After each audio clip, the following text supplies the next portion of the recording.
Welcome to this week's Behind the Poem. I have tried many takes and made many attempts to film today's Behind the Poem over the last 30 hours.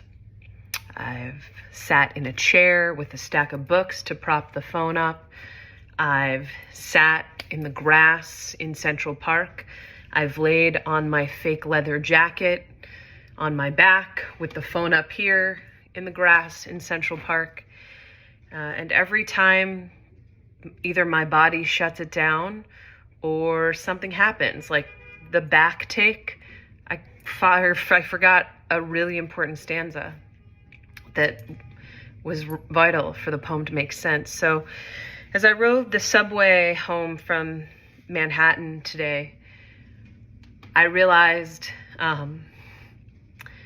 why my body wouldn't let me be present to share this new poem with you. I've been working on it for the last few weeks. I've gone through 18 drafts. I've consulted a couple loved ones. And this may still not be the final draft, but I think I figured out the way I need to share this poem in order for my body to be present to share it with you all. So I'm going to try something new I've never done in all these episodes of Behind the Poem. So here we go. This is called Pesach 5784 / when the group chat and Instagram discussions are about whether or not Passover is an inherently Zionist holiday and or whether or not it's possible to have an anti-Zionist Seder. The most anti-Semitic I have most recently been was on the flight home for Passover. There were Jews everywhere, at JFK, on the airplane, at O'Hare. Even the person washing their hands next to me in the bathroom after I landed had placed a massive box of matzah in between the sinks. Over the phone, Rebecca asks me if I have any Passover thoughts as I walk to meet my mother at Arrival's Door 3D. I tell her about doikite, the Yiddish word that means here-ness, rather than the there-ness of another land, like Israel, like an intentionally created Jewish state. Here-ness, from the 19th century Bundists, looking to live in diaspora. Wherever you go, there you are. Wherever you are, here you go. And so if a door can be an arrival, why did we have to leave? Perhaps the first there-ness is in Numbers 11:5. The Israelites are in the desert. From Egypt, the narrow spaces, Mitzrayim, they have already fled. They remember the fish, the cucumbers, the melons, the leeks, the meat.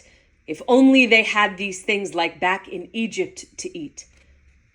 The reason I was being anti-Semitic, frankly, was because there were just too many Jews around. And it makes me uncomfortable when there are too many Jews around, because then I start to think about and worry about what other people are thinking about when they too see all the Jews around. And if they're starting to get suspicious or angsty, because that's what people do when there are too many Jews around, and then we have to leave to go there instead of being here.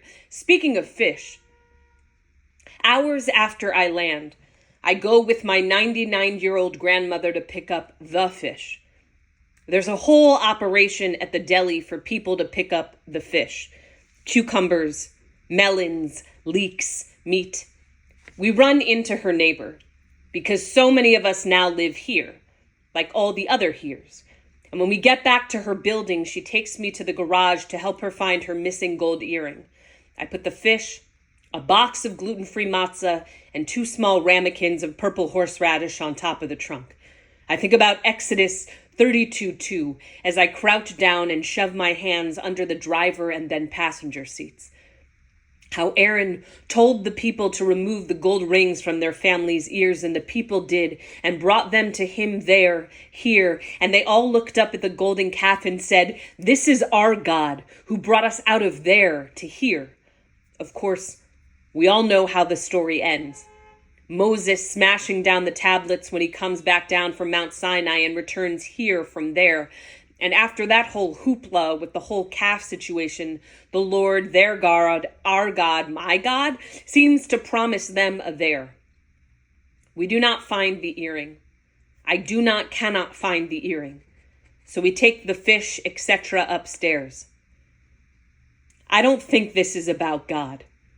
I've never thought it was about God, and yet I still think it's always about God, except not the Lord, our God, ruler of the universe, but like God, as in God is the entire universe. And so if we're also here in the universe and not there, then we too are God. We too are here. Days after Passover, once I'm back home in New York, since home is both there and here, my grandmother calls to tell me that her gold earring has been found between the laundry machines. Except here is where I myself actually get stuck. Once the gold earring has been found after having been passed over like blood-marked doors, Exodus 12:23, I myself get stuck here. Here in this poem about Passover. Here in this poem about the narrow spaces, Mitzrayim, like I am literally trying to get to the end of the poem, just like when we're literally trying to get out of Mitzrayim, just like when we're literally trying to get to the end of the Seder, because at the end of the Seder, at the end of the Passover Seder, we say, Lishana Haba'ah Be'Yerushalayim, next year in Jerusalem, next year there, except once I was in Israel during Passover, so it was next year here. And do we literally mean Jerusalem the place, or Jerusalem the place of shalom, salam, peace? I keep trying to piece it. The pieces of peace.